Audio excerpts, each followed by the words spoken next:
I was freezing on Christmas Eve, huddled in a thin coat outside my mother's locked door. Lights were on. Warm laughter spilled out, meant for someone else. A dark SUV stopped. An old man stepped out, staring right at me. "Did they leave you out in the snow?" he asked. He glanced at the house. "I have a different way to open these doors," he said, pulling out a stack of files thicker than the winter itself. "My name is Emery Ramirez. I am 29 years old. My job is to find the truth hidden in spreadsheets and fine print. I am a compliance investigator for Iron Peak, a firm that gets hired when companies suspect their own executives are stealing from them. I look for discrepancies. I follow money. I document patterns of behavior. My entire life is built on verification, on the principle that facts do not bend for feelings." I was driving the 2 hours from the city to Snowvale, the small mountain town where I grew up. It was Christmas Eve, just after 7 p.m. The snow was coming down hard, not the gentle, festive flakes you see in movies, but a wet, heavy sleet that was turning the roads to ice. My sedan, usually reliable, was struggling. The heating fought a losing battle against the air seeping through the window seals. I should not have come. I had told myself I would not. Not after the fight 2 weeks ago, but the guilt, that familiar, heavy blanket my mother, Darla, had woven for me since childhood, was suffocating. She had sent a text 3 days prior. "We are having the full dinner on the 24th. Roy's family is coming. Be here." It was not an invitation. It was a summons. I pulled onto the street. The house was exactly as I remembered, only more grotesque. Roy, my stepfather, loved inflatable decorations, a 12-foot Santa slumped near the porch, motor whining, and a line of plastic reindeer wilted on the frozen lawn. Icicle lights, the bright, harsh blue-white kind, dripped from every gutter. It looked frantic. From the street, I could hear the party. The bass line of a pop Christmas song thudded through the walls. I parked behind a massive pickup truck I did not recognize, probably belonging to one of Roy's cousins.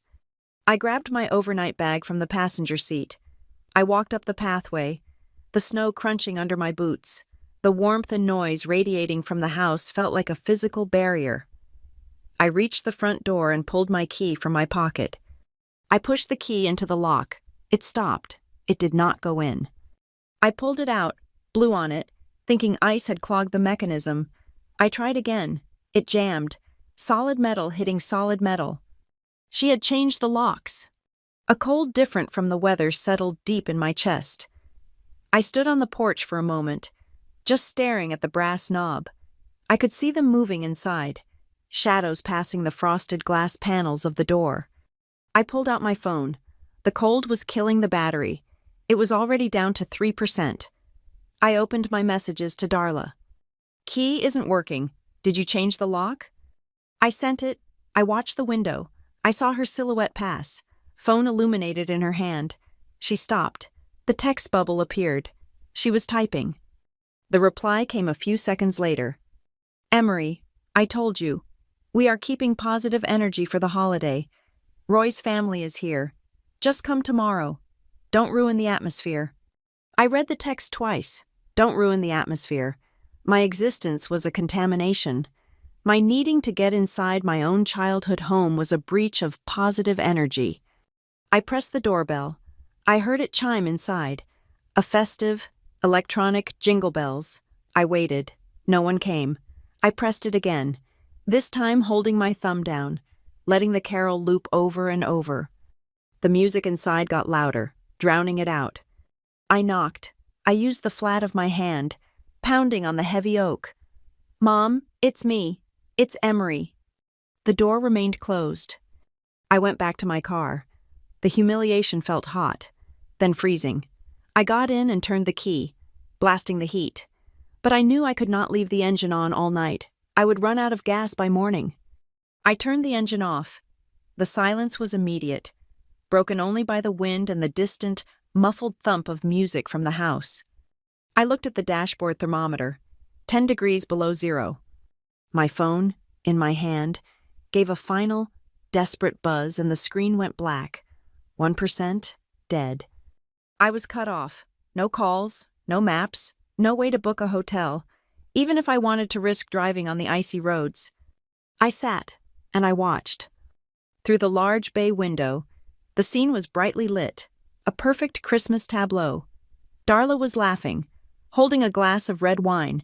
She wore a new cashmere sweater, the color of cranberries. Roy was beside her, his arm draped possessively over her shoulder, his face flushed with alcohol. He was telling a story, and his relatives, strangers to me, were hanging on his every word. And there was Macy, my half-sister. She was 22, the product of Darla and Roy, the child they actually wanted. She was walking around filming everyone with her phone, a big, fake smile plastered on her face for her social media followers. The table was overflowing. I could see the glazed ham. I could see the steam rising from a mountain of mashed potatoes. They were eating. They were warm. They were laughing. I was 20 feet away, on the other side of the glass, in the dark. I reclined the driver's seat as far as it would go. I pulled my coat tighter.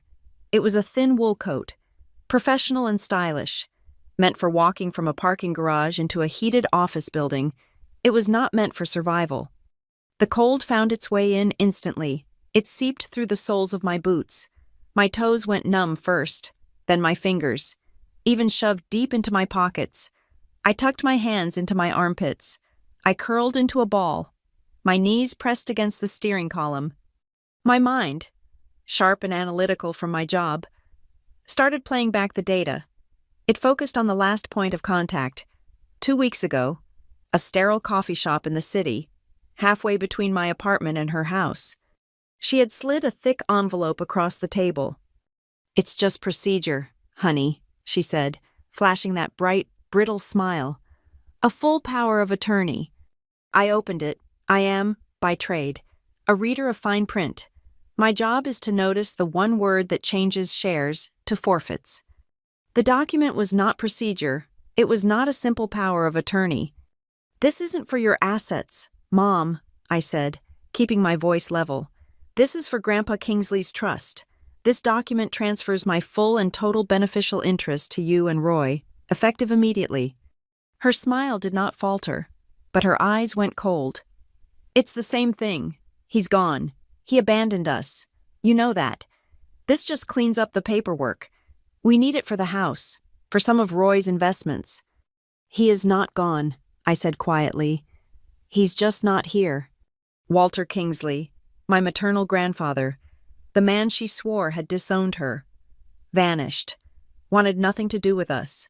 It was the foundational lie of my childhood. And yet, his trust, the Kingsley family trust, was the entire reason she lived in that house, the reason Macy had a new car every year. "I am not signing this," I said. I pushed the envelope back. Her face changed. The mask of positive energy dissolved, revealing the hard, bitter woman underneath. "You were always difficult, Emery, always so ungrateful. After everything I have done for you." She stood up, scraping the chair back. She grabbed the envelope. "You'll change your mind." Now, shivering in the driver's seat, I understood. This was not an oversight. This was not a mistake. This was leverage. The changed lock was the consequence. Sign the papers, or freeze. I must have drifted into a shallow, shivering sleep. I was jerked awake by a sweep of light across my face. Headlights. They were bright, blue-white, and high off the ground. A large, dark SUV, something expensive and black, had pulled up directly parallel to my car. It was silent, maybe an electric model. The driver's side door opened. A man stepped out. He was tall, even for an older man, and stood with a straight, rigid posture. He wore a heavy, dark wool overcoat and a fedora, something no one in Snowvale wore. He looked like he belonged in a boardroom, not on a frozen suburban street. He ignored the loud house. He walked directly toward my car. He stopped a few feet from my window. I could see his face clearly in the glare of the house lights. It was lined, severe, and powerful, and his eyes, even in the dark, were a startling, clear blue. My eyes. I rolled the window down a crack. The freezing air sliced into the car. He did not raise his voice. Emery Ramirez. It was not a question, it was a confirmation. I had not seen this man in 22 years, not since I was 7. I barely had a memory of him. Yes, my voice was a croak. I am Walter Kingsley. The name hit me like a physical blow. The man from the trust, the man who abandoned us. He looked at me, taking in the scene, my car, the thin coat, the way I was shivering. His gaze was analytical, like mine. He was assessing risk. He was documenting facts. "Why are you sleeping in your car on Christmas Eve?" he asked. His voice was deep and resonant, with no trace of surprise. He looked at the house, at the lights and the shadows dancing behind the curtains. "Did they lock you out?" "I am trained to be precise, to report facts." "I wasn't invited," I said. The words hung in the air. Walter Kingsley just stared at me. His face was unreadable. He did not offer pity. He did not say he was sorry. He just observed. He took a slow breath, the plume of it white in the air. Then, he began to unbutton his overcoat. It was thick, beautifully tailored wool, lined with what looked like cashmere. "Roll down the window," he commanded. I hesitated. This was the ghost I had been warned about my entire life.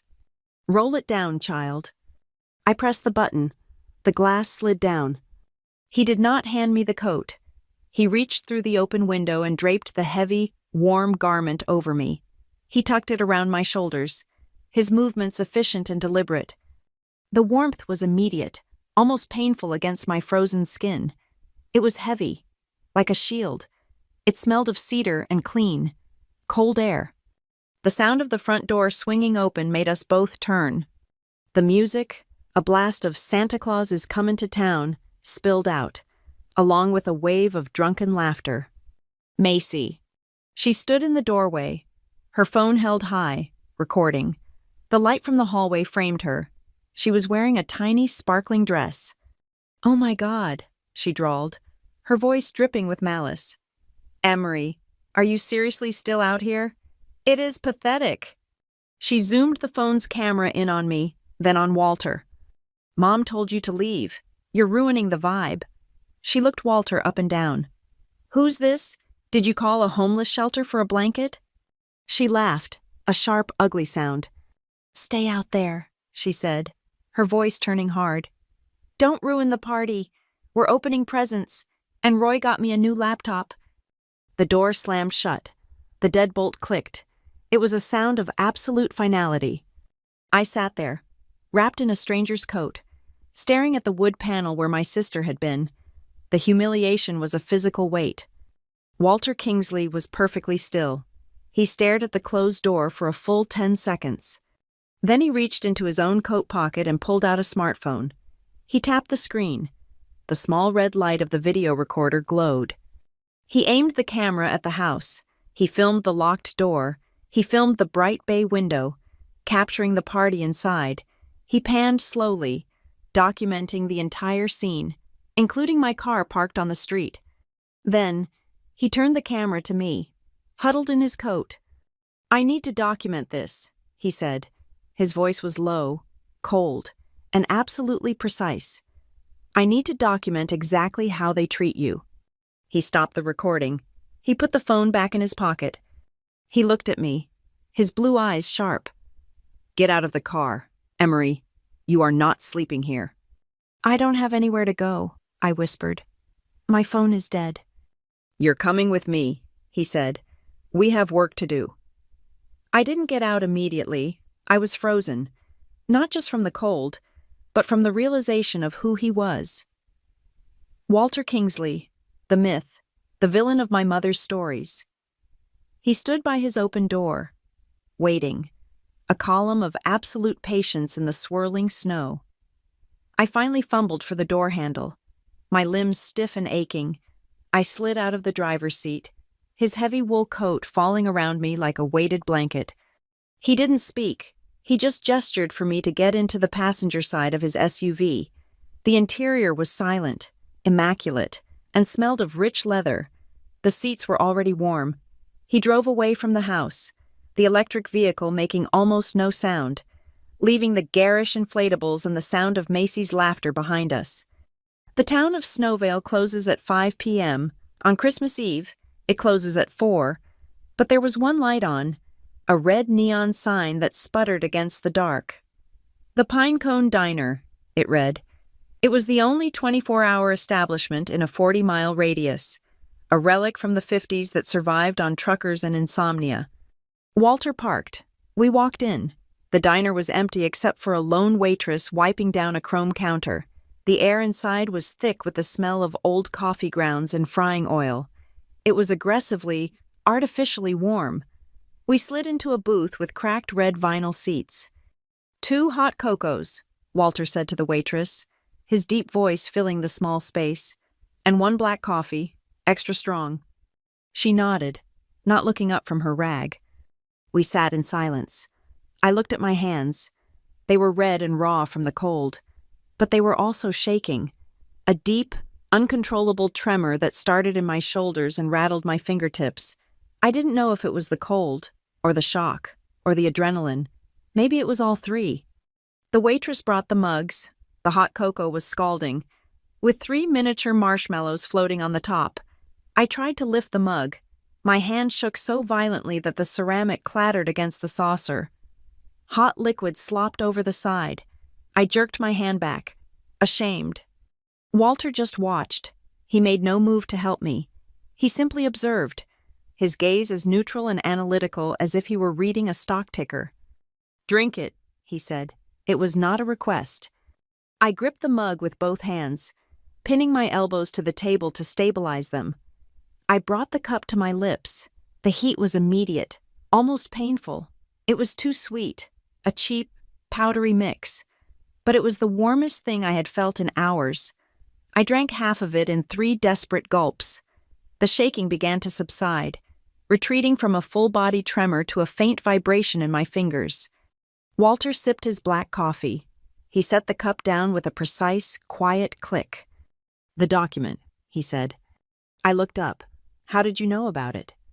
"I know my daughter," he said. His voice was flat, devoid of emotion. "And I know the terms of the trust I established. When a secondary beneficiary approaches the age of 30, certain protections relax. You are 29. She is running out of time." It took me a moment to process the words. "You knew she would try this." "I knew she would try something," he corrected. "The specifics change, but her objective remains the same: total control. Tell me what she presented to you." "She called it a full power of attorney," I said, my voice still hoarse. "She said it was just procedure, something for Roy's business. She said it was about the house." "And what did you find when you read it?" "It wasn't a power of attorney. It was a full and immediate transfer of my beneficial interest. Everything.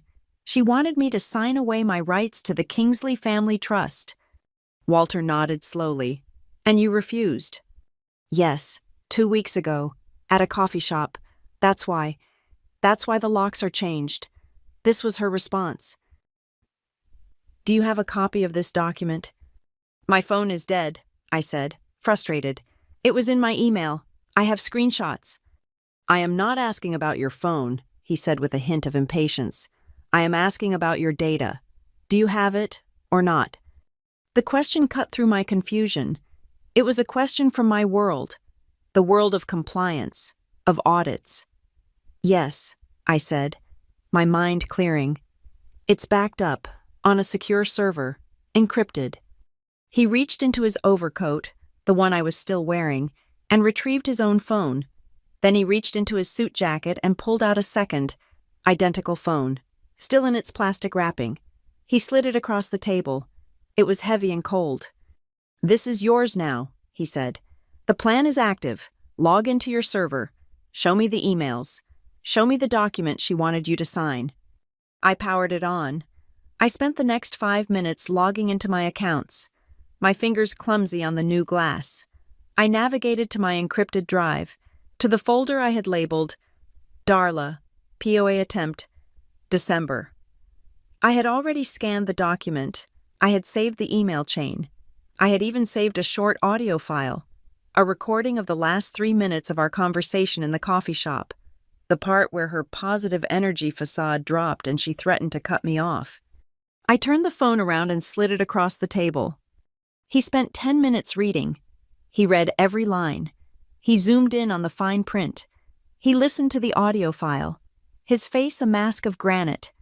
The only sound in the diner was the hiss of the coffee machine and the sharp, angry whispers from the phone's speaker. He finished. He pushed the phone back to me. "A full transfer," he said, his voice quiet. "She didn't even try to disguise it with a proxy. It's clumsy. It's greedy. It's arrogant." He looked at me. "She told you I abandoned you." It was a statement of fact, not a question. I swallowed. "She said you disowned her, that you wanted nothing to do with us. She said you left when I was 7 and never looked back." "That," Walter said, "is the narrative she required. It is difficult to maintain the image of a struggling single mother if a check arrives on the 1st of every month." He reached into his jacket again, but this time he pulled out a worn leather portfolio. He untied the thin strap and laid it on the table. He pulled out a stack of envelopes. They were yellowed with age, the paper brittle. "I have been sending money for 22 years, he said. He fanned them out like a losing poker hand. Each one was addressed to Ms. Darla Kingsley at a post office box in Snowvale. Each one had a bright red, aggressive stamp on it, return to sender, address unknown. She refused the child support, he said. She refused the educational stipends. She refused the birthday cards. She refused to provide a valid address. It was, I later learned, a strategy. She was building a case of abandonment to one day petition the trust on grounds of neglect. It was a long, foolish game. He tapped the pile. She returned all of these, but she kept the house. My mind was reeling. The vertigo was back. She always said the house was hers, that she and Roy bought it. I sent her the down payment of $150,000, directly from my personal accounts, the year you turned 8, Walter said. That check, she cashed, the house Emery, is not in her name. It is not in Roy's name.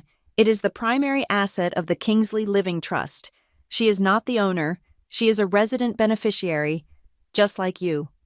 The room tilted. 22 years. My entire childhood. Every time she cried about money. Every time she said we couldn't afford things that Macy later got.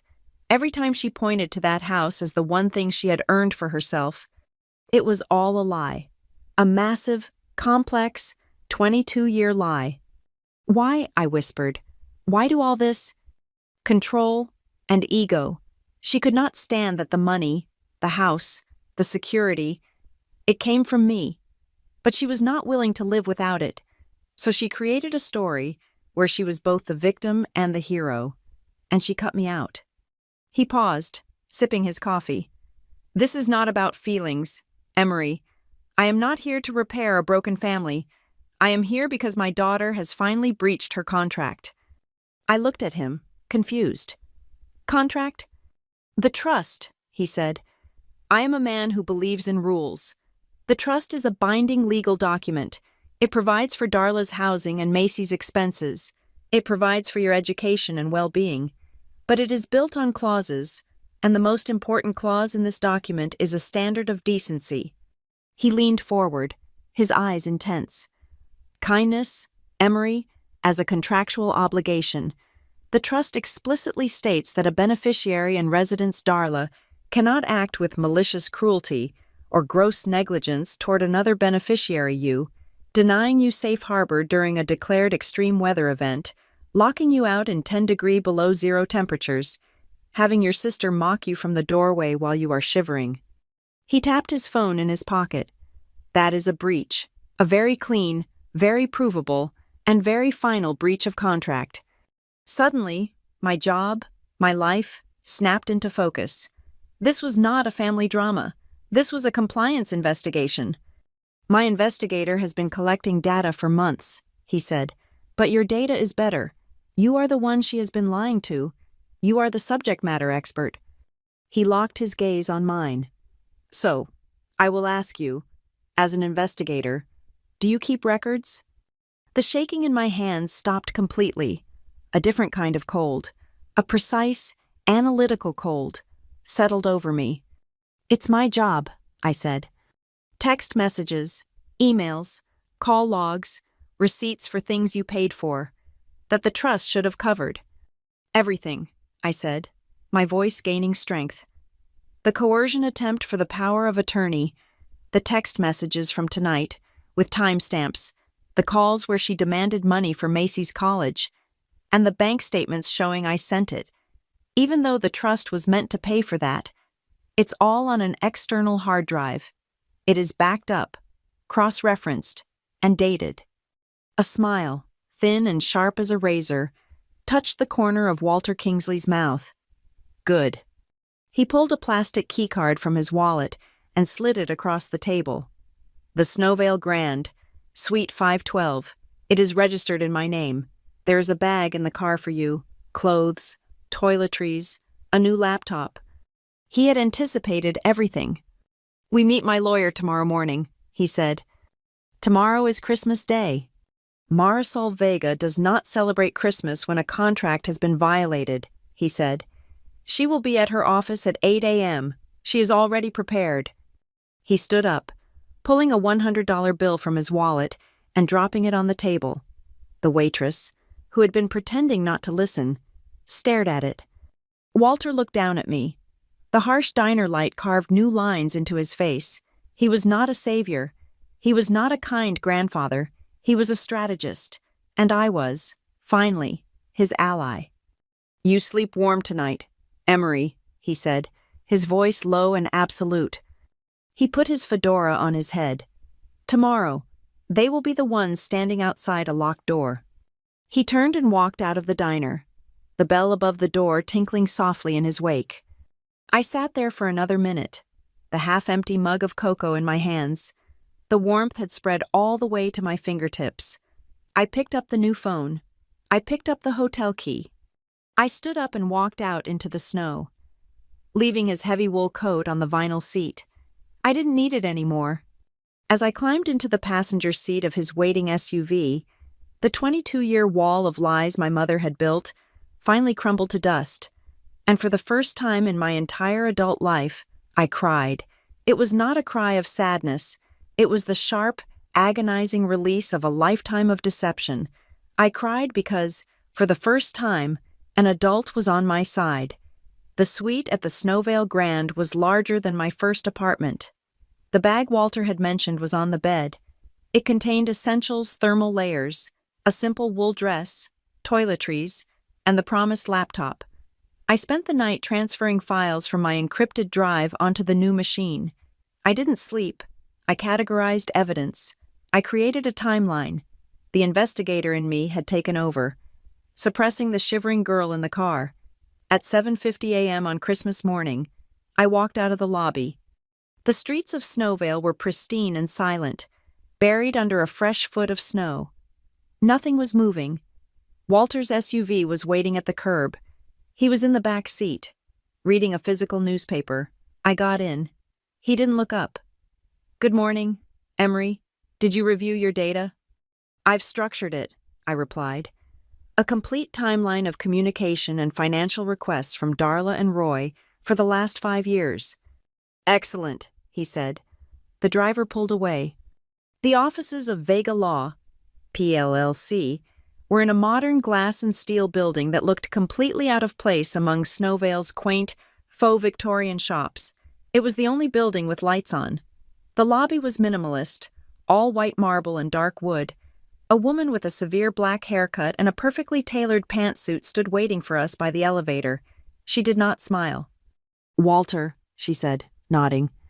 "Marisol," he replied. "This is Emery Ramirez." Marisol Vega looked at me. Her eyes were just as analytical as Walter's, but where his were cold, hers were hot. She was assessing me, not as a victim, but as a client, as a variable. "Ms. Ramirez," she said, "your data arrived at 4 a.m. My paralegal is already vetting it. Come." We entered a conference room that overlooked the town square's giant, unlit Christmas tree. The table was glass. 3 places were set, not with food, but with yellow legal pads and sharpened pencils. A large monitor dominated one wall. "Coffee," Marisol said. It was an order, and an assistant appeared with a tray. "Let's begin. Walter has briefed me. I have read the trust documents. But first, the immediate provocation.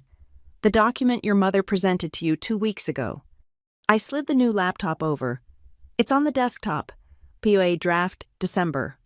Marisol plugged a cable into my laptop, and the document flashed onto the large screen. She scrolled through it, her speed terrifying. She read clauses aloud, her voice sharp and precise. "Transfer of all rights, titles, and interests, beneficial, vested, and contingent, irreversible and total, upon the signature of Emery Ramirez." She stopped scrolling. She looked at me. "This is not a power of attorney. This is a complete abdication. It's a legal suicide note. She would have taken everything. Your entire interest in the Kingsley Family Trust, valued at, let me check." She glanced at a file. "Approximately $4.2 million. I felt the air leave my lungs. I knew it was significant. I didn't know the number. "She told me it was procedure," I whispered. "It is the procedure for a theft," Marisol snapped. She pointed to a section. "And she was stupid. Look, Section 7, subsection B. This document was drafted using a cheap online template. She didn't bother to remove the default severability clauses. Look at this." She highlighted a paragraph. "This agreement shall be rendered null and void, in its entirety, if evidence of coercion, duress, or undue influence is presented by the signatory within a 90-day window." "I have the audio recording from the coffee shop," I said, my voice stronger. She said, "You'll change your mind," and then she locked me out. "That is coercion." "It is," Marisol agreed. "It is a clear-cut case of undue influence. This document is a non-starter. It's useless to her, which is why she escalated. This," she pointed at the screen, "was her attempt at a simple con. Her locking you out last night was her moving to strong-arm." Walter cleared his throat. He hadn't spoken since we arrived. "That brings us to the second, more important breach. Marisol, the living trust."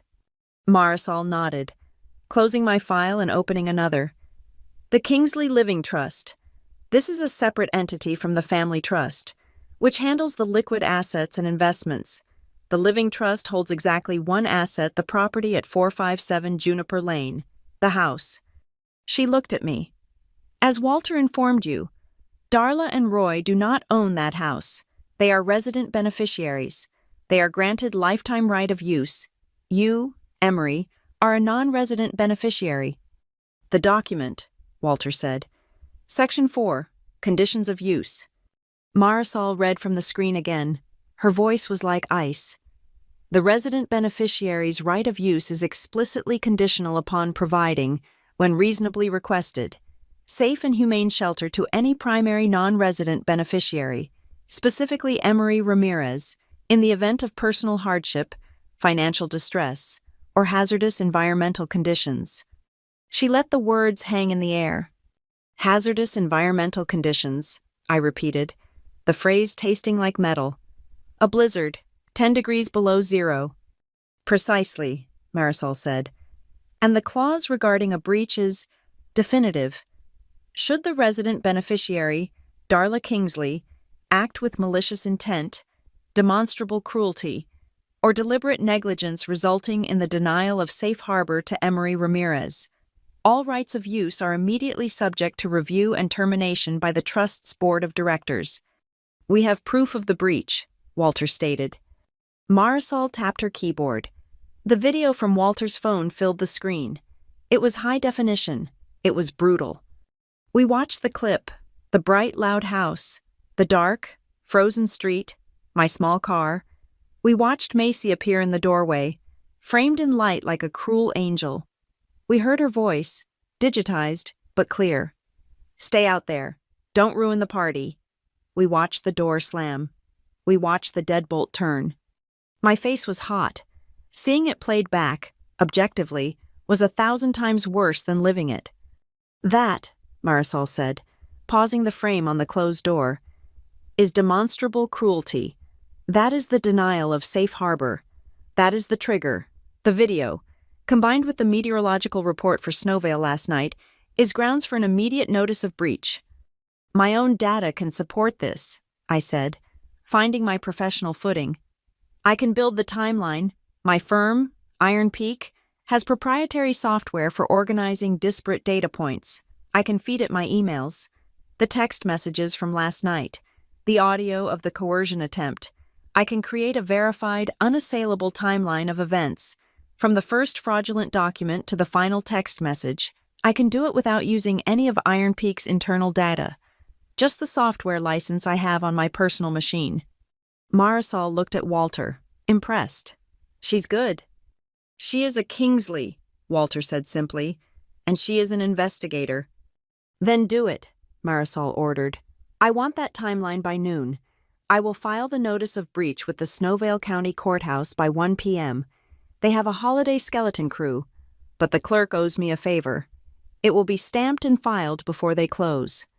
She turned back to her screen. Once the notice is filed, a copy is automatically sent to the trust's fiduciary agent. In this case, that is North Cascade Merchant Bank. Walter smiled. That thin, sharp smile again. Roy's bank. Exactly, Marisol said.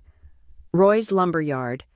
Roy's finest timber is secured by a $500,000 revolving line of credit from North Cascade. A line of credit that, I discovered, is guaranteed not by Roy, but by the Kingsley Family Trust, a guarantee Darla authorized, likely without reading the fine print herself. She continued, the moment the bank receives a notice of breach, their risk algorithm will flag that line of credit. A legal challenge to the resident beneficiary of the trust constitutes a material change in circumstance. The bank will move to protect its asset. They will freeze the line of credit, instantly. I pictured Roy, probably still nursing a Christmas hangover, going to pay his suppliers on Monday. His card would decline. His checks would bounce. He won't be able to make payroll, I said. He won't be able to buy fuel for his trucks, Marisol added. The lumberyard will be dead in the water by New Year's. Walter nodded, satisfied. This is the first move, a precise, legal, and financial strike, which brings us to the rules of engagement. Emery. He looked at me, his gaze absolute. You will not speak to them. You will not answer your phone. Darla will call. Macy will text. Roy will threaten. You will not respond. You will not post on social media. You will not defend yourself to anyone. You will remain completely silent. You are a compliance investigator, he continued. You know that the person who talks first loses. They will be loud. They will be public. They will lie. And every word they say will be logged by Marisol's team and added to the file. You will let the evidence speak. You will let the filings speak for you. I understand, I said. Silent running. This is a two-pronged plan, Walter said, standing and pacing to the window. Prong one is containment and protection. Marisol secures your legal standing. We remove you from the threat. We establish a perimeter. That began last night. That continues today. He turned back, his silhouette dark against the bright snow. Prong two is accountability. That is the audit. Marisol pulled up a new spreadsheet. Walter has been methodical for 22 years. He has records of every attempted wire transfer, every returned check, every piece of certified mail Darla refused. We have a baseline of funds attempted. Now, Walter said, we will conduct a full, independent audit of the Kingsley Family Trust.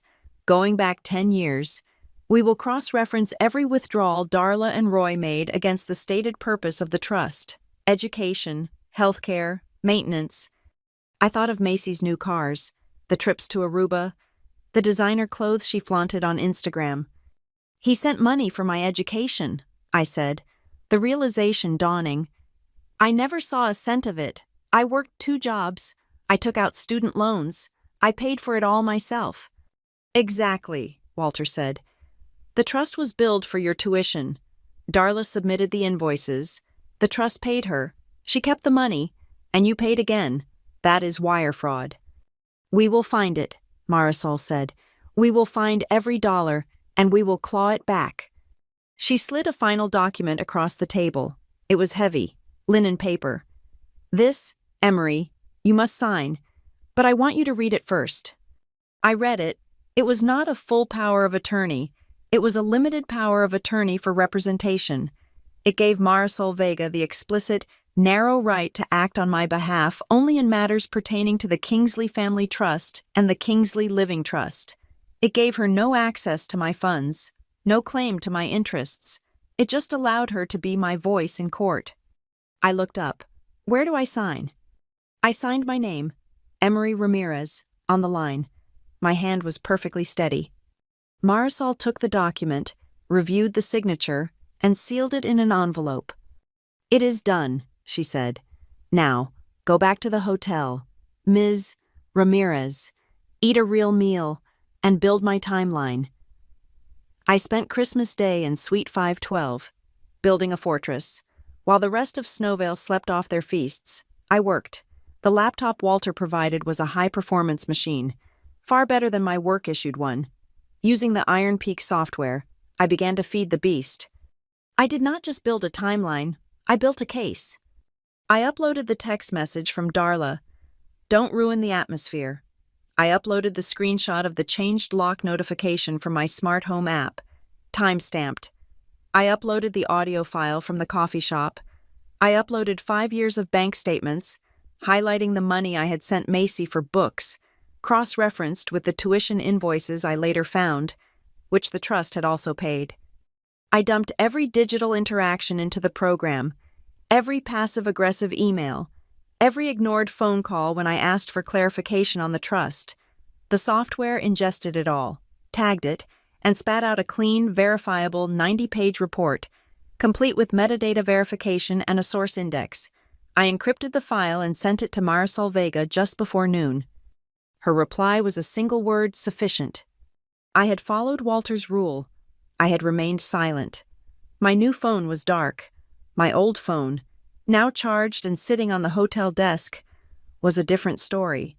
It was a digital grenade, exploding with ignored notifications, 23 missed calls from Darla, 41 texts from Macy, ranging from "Where are you?" to "You're a bitch" to "Mom is crying." A dozen texts from Roy, which were just strings of curses. The real war, however, had already begun online. It started at 3 p.m. on Christmas Day.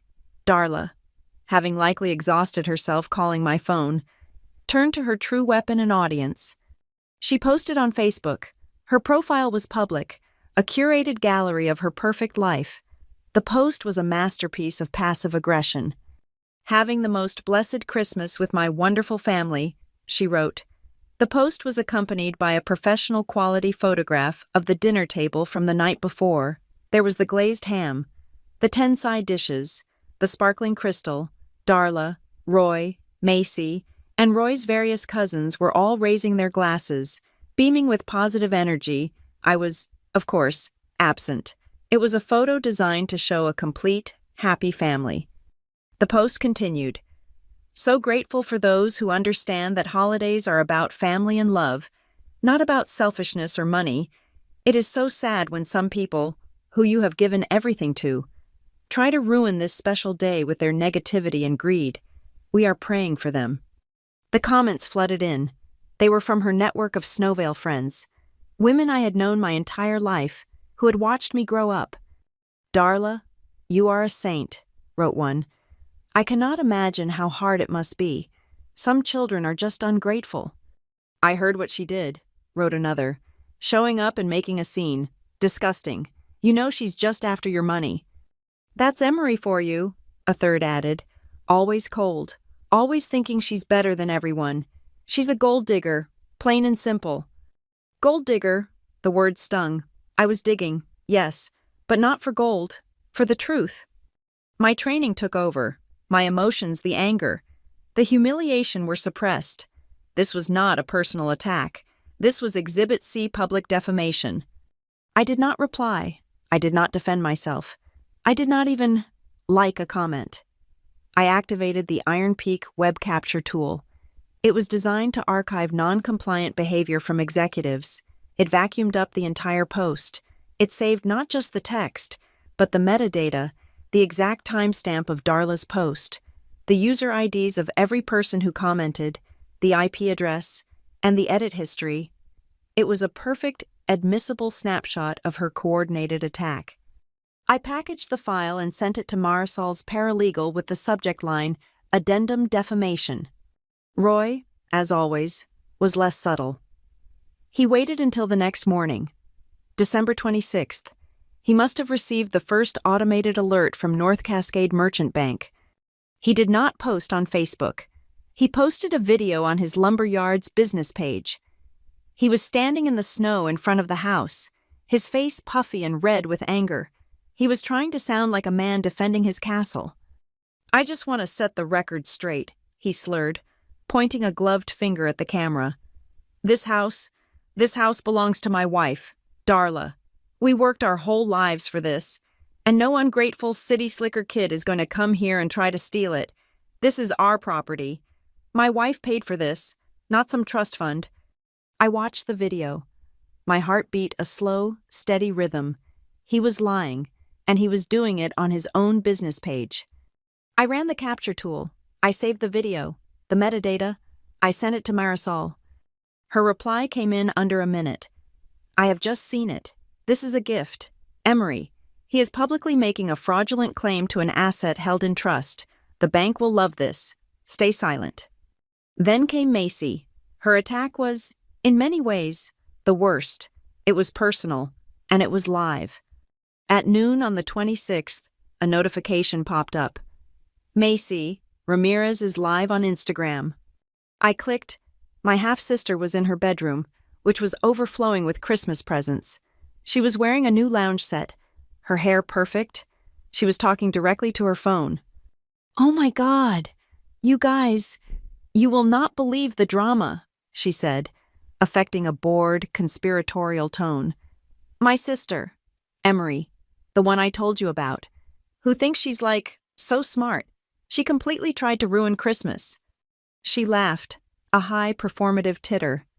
"She drove up here and just sat in her car, in the cold, for hours. How pathetic is that? Get a hotel, you freak." The live chat was scrolling by. LOL what? So creepy. Why was she in the car? "She was in the car," Macy continued, "because she was throwing a tantrum. She came here demanding money from my mom, and Mom finally told her no. So she sat in her car to, make us feel bad. It was so manipulative. She just wants money. She thinks she's entitled to everything just because she's, the first one." I felt my hands clench. My protocol, my training, was being tested. I did not comment. I did not message her. I launched the capture script, recording the entire live stream and, more importantly, logging the entire chat thread. Every username, every comment, it was all admissible. It was all evidence. I bundled the file and sent it to Marisol. While my family was busy immolating themselves in public, Walter Kingsley was making his move. My hotel room phone rang. It was an internal call. "I am in the lobby," Walter's voice said. "We are going out." I met him by the fireplace. He was wearing a practical parka, not his expensive wool coat. "Where are we going?" I asked. "To see a man named Thomas Bishop," he said. We drove to the Snowvale Community Center, a small, drafty building behind the main street. In the basement, under a flickering fluorescent light, was the office of the Warm Night Fund. Thomas Bishop, a man with a deeply tired face and a kind smile, looked up from a desk piled high with paperwork. "Mr. Kingsley," he said, surprised. "I didn't expect to see you. Merry Christmas." "Thomas," Walter said, skipping the pleasantries, "I saw your donation appeal in the Gazette. You are over capacity." Thomas sighed, rubbing his eyes. The storm hit us hard. We have cots in the hallway. We had to turn 12 people away last night. Just Nowhere to put them. The Grand Hotel cut off our voucher account until we can pay the outstanding balance. Walter looked at him. How many rooms do you need to get through this cold snap? Walter, the rooms at the Grand are $180 a night. We just don't have… How many rooms? Thomas? Walter's voice was firm, cutting off the complaint. 20, Thomas said. 20 rooms would clear the shelter and get everyone inside for at least a week. You will have them, Walter said. My office is wiring the Snowvale Grand $30,000 to clear your balance and establish a new line of credit. The 20 rooms will be available starting tonight. Have your team start moving people immediately. Thomas stared, his mouth open. I don't know what to say. Walter, thank you. I am not finished, Walter said. He slid a thick envelope across the desk. This is a cashier's check for $50,000. It is an anonymous donation to the Warm Night Fund.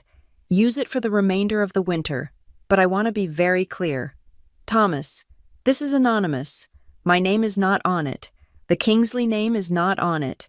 It is from a concerned member of the community. Is that understood? Thomas picked up the envelope, looked inside, and his eyes widened. He looked at Walter, his expression one of profound, dazed gratitude. Yes, of course. Anonymous. I understand. This will save lives. Mr. Kingsley. Good, Walter said. See that it does. We walked out. We were back in the SUV before I said anything. That was incredibly generous, I said quietly. It was, Walter said, not looking at me.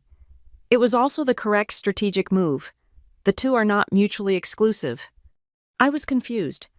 What does that have to do with Darla? He finally turned to me, his blue eyes sharp.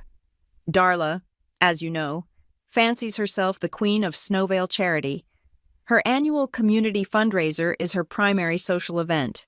She fights for her picture to be in the paper when she donates $2,000 to the library. He let the thought settle. Tomorrow, the Snowvale Gazette will run a front-page story, not about Darla's Christmas party. It will be about the Christmas miracle at the Warm Night Fund.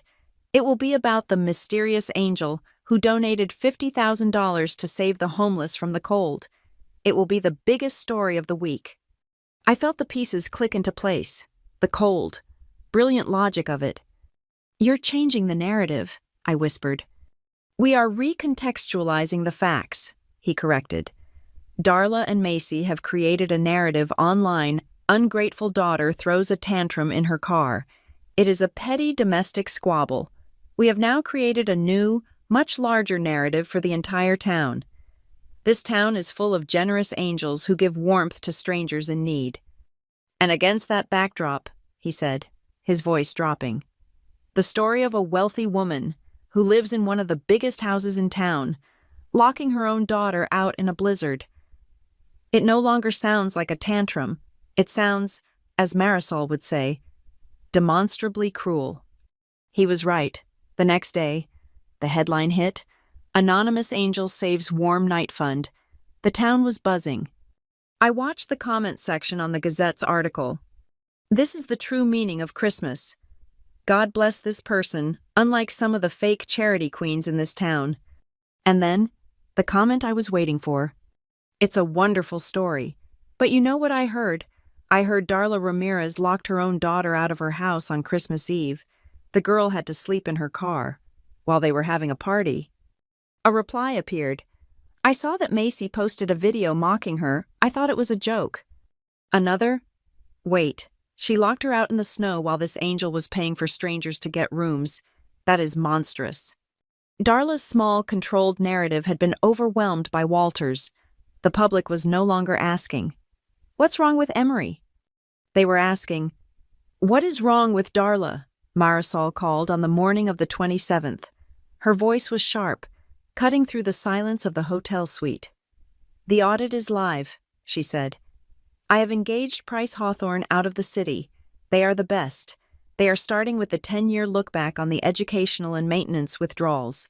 I've given them your initial timeline as a map. Expect results. She hung up. I was sitting at the suite's large desk, which had become our war room. Walter was across from me, drinking his black coffee and reading the Wall Street Journal.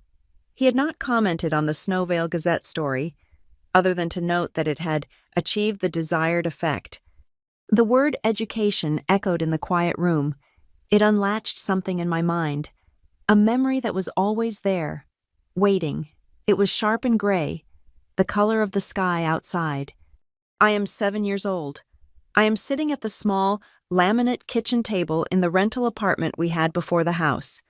Darla is crying. It is a specific kind of cry, not the angry, performative tears she would use later, but a wet, hopeless, hiccuping sound. "He's gone, Emery," she sniffled, wiping her nose on a rough paper towel. "Grandpa Walter, he just disappeared. He doesn't want us anymore. He has abandoned us." I remember the feeling. It was not sadness for the man I barely knew. It was terror. The word, abandoned, felt like the floor giving way. It meant we were alone. It meant she was alone with me. "It's just us now," she whispered, pulling me into a hug that felt less like comfort and more like possession. "It's us against the world. Baby, you have to be my good, smart girl. You have to take care of me." I returned to the present. The memory was so vivid I could almost smell the stale coffee and burnt toast of that tiny apartment. "She told me you disappeared," I said to Walter. He did not look up from his paper. "A disappearance is convenient," he said, turning a page. "It requires no paperwork. It requires no explanation. It only requires a narrative." "She said you abandoned us," I said, pressing. He finally lowered the paper and looked at me, his blue eyes flat. "Abandonment is a legal term. Emery, it is also a financial one. One cannot, by definition, abandon those one is actively trying to fund." He reached for the leather portfolio he had shown me in the diner. He had not just brought a few sample envelopes.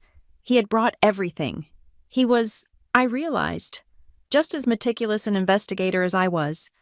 He laid out the bank transfer slips again, in a neat row. The child support, $3,000 a month. It was set to automatically transfer on the 1st, starting the month she left. She closed the account. When I tracked down her new one, she closed that one too. He then laid out the stack of returned certified letters. I attempted to serve her with notice of an educational trust I was establishing for you. She refused to sign for them. Finally, she retained a lawyer, at the trust's expense, to send me a cease and desist letter, claiming my attempts at contact were causing her emotional distress. She claimed she couldn't give me a valid address, he continued. It was a strategy. She knew I could not establish a legal claim for visitation without a stable address to serve her. She used her poverty as a shield against my access, while simultaneously claiming my abandonment as a sword against you. Then he pulled out something else, and my breath caught. A stack of small, colorful envelopes, worn at the edges. "She was more careful about these," he said. They were birthday cards, one for every year. My 7th birthday, a cartoon kitten. My 8th, a picture of a horse. My 10th, a simple, embossed number. They had all been returned to his office in the city, but they were not pristine. They had not been simply marked "Return to Sender" by the post office. The one for my 8th birthday had a small, jagged tear at the corner, as if someone had started to rip it open but thought better of it. The one for my 10th birthday had a faint, circular water stain on the back, the bottom of a coffee mug. She had received them. She had held them. She had opened some of them. And then, deliberately, she had sealed them back up, put them in new envelopes, and sent them back to him. The lie was not passive. It was not an omission. It was active. It was work. She had worked, every single day, to erase him, to build the wall of her victimhood. "She built a fortress," I whispered, the words tasting like ash. "And she billed me for the materials," Walter said. "Which brings us to Roy." He pulled out another file. This one was thicker, marked RFT Loan App. Roy's Finest Timber, established 1 year after they were married, a struggling business, until he applied for an SBA expansion loan. Walter laid out the application. He received it, A very generous, low-interest loan, $200,000. Do you know on what grounds? I leaned forward. My eyes, trained for this, scanned the boilerplate until they found the supplemental paragraphs. He cited family educational investment.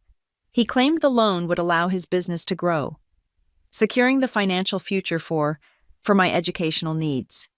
He used you, Walter said. He used your name, your age, your supposed future, as sentimental collateral. He painted himself as the hard-working stepfather, stepping in to provide for the child whose absentee grandfather had abandoned her. It was a compelling story. The local bank manager, a friend of his, approved it in less a week. The blood drained from my face. The room felt cold. I thought about my actual education. I got a scholarship, I said, my voice dead flat. A 90% academic scholarship, and I paid for the rest. I worked 2 jobs. Walter, I was a waitress at the Pinecone Diner, the same one we were in, working the graveyard shift. I shelved books at the community library for minimum wage. I ate instant noodles for dinner, 3 nights a week. I graduated with $30,000 in student loan debt that I'm still paying off. And where? Walter asked, his voice dangerously quiet. Do you think the trust money designated for your education went? This was my world now. This was the hunt. I opened my laptop. I did not need to wait for Price Hawthorne. I had Darla's bank statements. I had the trust's ledgers. I had the Iron Peak software. The pattern was disgustingly clear. It was a simple, 3-step dance. First, the withdrawal, a line item from the Kingsley Family Trust, wired to Darla's primary checking account. The memo, E. Ramirez, tuition payment, State College. Second, the deposit, the money, a sum like $25,000, lands in her account. Third, the transfer. Within 24 hours, the exact same amount, sometimes to the dollar, sometimes just rounded down, was transferred to another account. It was an American Express payment. I opened another window. The metadata capture from Marisol's team had archived all of Macy's social media, even the deleted stories. I cross-referenced the dates. The date of the tuition withdrawal, September 1st, 2018. The date of Macy's Instagram post, September 4th, 2018. A picture of her and 3 friends in Aruba, clinking glasses. The caption, Spring break came early, thanks mama. Another tuition withdrawal, April 1st, 2019. Macy's post, April 3rd. A close-up of a brand-new $3,000 designer handbag, sitting on the dashboard of her new convertible. It was not just a slush fund. It was a conveyor belt. The money designated for my education, the money Walter had sent, the money I had also paid, was being systematically laundered through Darla's account to pay for Macy's credit card debt. My student loans, my 2 jobs, the nights I cried in the library stacks from exhaustion. It was not because we were poor. It was because Macy needed to go to Aruba. The truth settled on me, heavy and cold as a slab of marble. My childhood was not a tragedy of circumstance. It was a managed asset. I was the struggling daughter, the sad story they used to extract money from Walter, to get loans from the bank, and to garner sympathy from the town. My suffering was their primary resource. I looked up from the screen. I looked at Walter. The white-hot anger I expected to feel was absent, replaced by a cold, hard clarity. I did not want the past back. I did not want an apology. I did not want a tearful reunion. I wanted what was mine. She didn't just lie, I said. She committed fraud, wire fraud, for decades. Walter sipped his coffee. Yes. I don't care about the apologies, I said, my voice shaking, but not with sadness, with rage. I don't care about the relationship. That is all gone. This is a file that needs to be closed, an audit that needs to be completed. Walter put his cup down. He looked at me, and for the first time, I felt a flicker of, not warmth, but kinship, a shared, precise, and ruthless logic. Good, he said. Do not get lost in the emotion. This is not a family squabble. This is a corporate malfeasance. This is an invoice." He leaned forward. "Justice is not a gift. Emery, it is not something I am giving you. It is an overdue invoice, and we are now the collection agency." That sealed it. That was the new foundation. We were not grandfather and granddaughter. We were colleagues. "From now on," I said, closing the laptop, "we do not talk about feelings. We do not talk about family. We talk about clauses. We talk about breaches. We talk about the terms of the contract." "The terms of the contract," Walter agreed. My phone buzzed. It was an email from Marisol. "Price Hawthorne has scheduled the preliminary audit presentation for January 10th. They have already flagged over $200,000 in questionable expenditures in the last 48 months alone. We are proceeding. Do not engage." I took a deep breath. The past was done. The truth was on the table. Now, the accounting could begin. The first week of January was a silent war, fought entirely on paper. The Snowvale County Court, a sleepy institution that usually handled speeding tickets and property line disputes, officially accepted Marisol's notice of breach. The clerk, the one who owed Marisol a favor, stamped it with a resounding final thud on December 28th. It was no longer a complaint. It was a pending case file.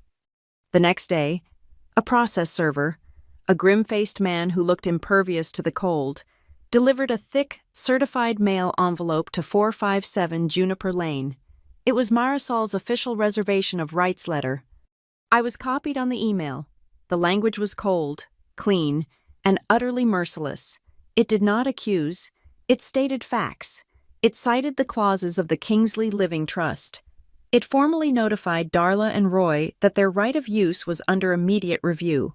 It concluded by summoning them to a mandatory preliminary hearing with the Trust's Board of Directors, to be held at Marisol's office's neutral territory on January 7th.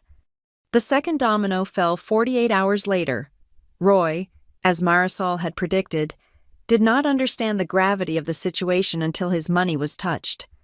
He must have received the letter from North Cascade Merchant Bank. The bank, having been served a copy of the court filing, had immediately reevaluated its position.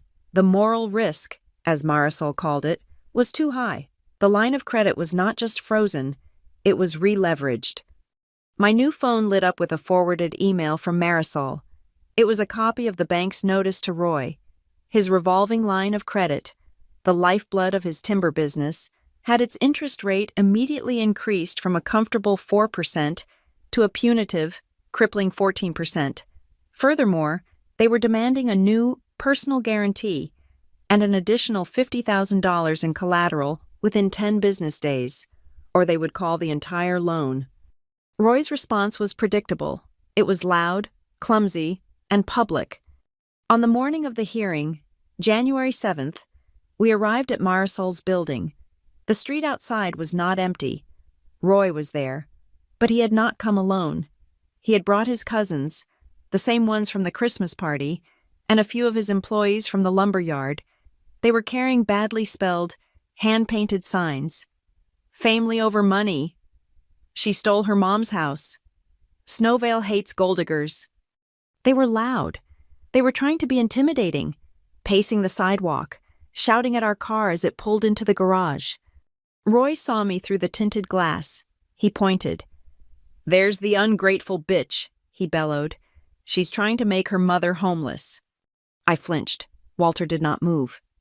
"They are documenting their own instability," Walter said, adjusting his cufflink. "Let them—" Marisol was waiting for us in the lobby. She was not looking at the commotion outside. She was looking at a uniformed sheriff's deputy, who was standing by the elevator. "They're loud," Marisol noted, her voice flat. "Roy is a brute," I said, my hands shaking slightly. "Yes," Marisol said, "and brutes create excellent evidence." She held up her phone, which was recording the entire scene from the lobby window. "This," she said, along with the Facebook post, the Instagram live video, and the clip from his business page, forms a clear pattern of targeted harassment. She nodded to the deputy. "I filed for a temporary restraining order yesterday, to be served this morning. That is why he is here." The deputy nodded. He walked outside into the crowd. We could see him approach Roy, who was mid-rant. The deputy handed him the papers. Roy's face went from an angry red to a shocked, mottled purple. He read the order. He was legally required to stay 100 yards away from me in this office, effective immediately. His protest was reduced to a sputtering, silent rage as the deputy gestured for the crowd to disperse. "That," Marisol said, pressing the elevator button, "is how you handle noise. You file it?" The hearing was in the main conference room, the same one from Christmas morning. It was sterile and bright. I sat with Walter and Marisol on one side of the long, polished glass table. Darla and Roy sat on the other. Roy was vibrating with suppressed anger, his jaw working. Darla was attempting a look of profound, mournful victimhood. She had dressed in a drab gray sweater, her hair pulled back. She refused to look at me. At the head of the table sat the trust board of directors. 3 people. One was a woman from the fiduciary bank, all business. The other 2, however, were men in their late 70s, both impeccably dressed. "Arthur, Jonathan," Walter said, nodding to them. "Walter," the one named Arthur replied, his voice a low gravel. He was Walter's old law partner. Jonathan, the other man, had been Walter's college roommate. They were, as Walter had noted, old friends, but today, they were not friends. They were the board. Marisol stood. "We are here for a preliminary review regarding a breach of the Kingsley Living Trust. Section 4. We are not here to discuss a motion. We are here to review the facts of the contract. The board's purpose today is to determine if the resident beneficiaries, Darla Kingsley and Roy Peterson, have violated the conditions of their use, and what, if any, immediate remedy is required." She placed 3 thick bound folders on the table. "Exhibit A," she said. "The trust document itself.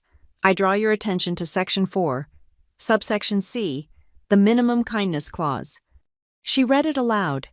The words filled the room, cold and precise.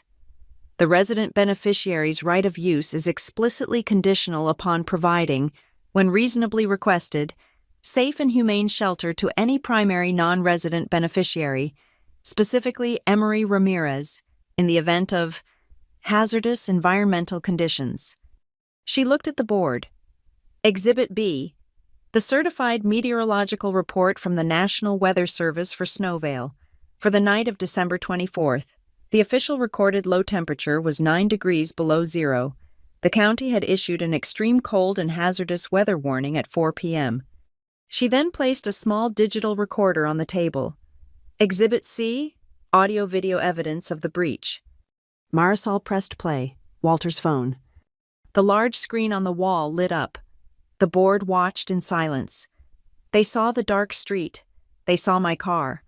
They saw the bright, loud house. They saw Macy. They heard her voice, clear as a bell in the silent room. "Stay out there. Don't ruin the party." They watched her slam the door. They watched the deadbolt turn. Marisol stopped the video. Roy was staring at the table.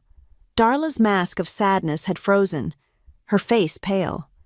"And Exhibit D," Marisol said, "a timeline of supporting evidence, a Facebook post from Ms. Kingsley, accusing Ms. Ramirez of greed and ruining Christmas, an Instagram live video from Ms. Macy Ramirez, broadcast to over 2,000 followers, calling her sister pathetic and a freak for being in the car, a video from Mr. Peterson, publicly and fraudulently claiming ownership of the trust asset." She sat down. The silence was absolute. Arthur, the board chairman, looked at my mother. "Darla," he said, his voice quiet but firm, "the evidence is compelling. Do you have a response to the allegation that you denied your daughter, a beneficiary, safe harbor during a declared weather hazard?" Darla looked up. Her eyes were wide, and she was forcing tears. I didn't know she was there. I thought she was traveling. I thought she had gone on a trip." It was the weakest of lies. Marisol did not even stand. She spoke from her chair, her voice cutting. "Respectfully, that is not credible. The record shows Ms. Ramirez's car, a car you have seen 100 times, in the driveway. The record shows Ms. Macy Ramirez, your daughter, verbally engaging with Ms. Ramirez at the door before locking it. She looked at Darla. Furthermore, we have the text messages. At 7:30 p.m., Ms. Ramirez texted you, "The key isn't working. Did you change the lock?" To which you replied, "We are keeping positive energy for the holiday. Don't ruin the atmosphere. Just come tomorrow." You did not think she was traveling, Marisol concluded. You knew she was on the porch. The door was locked. The lights were on.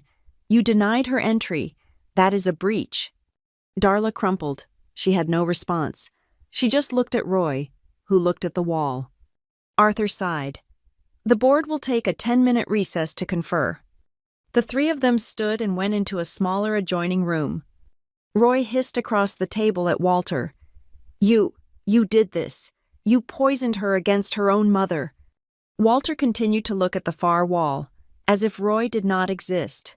His silence was more infuriating to Roy than any insult could have been.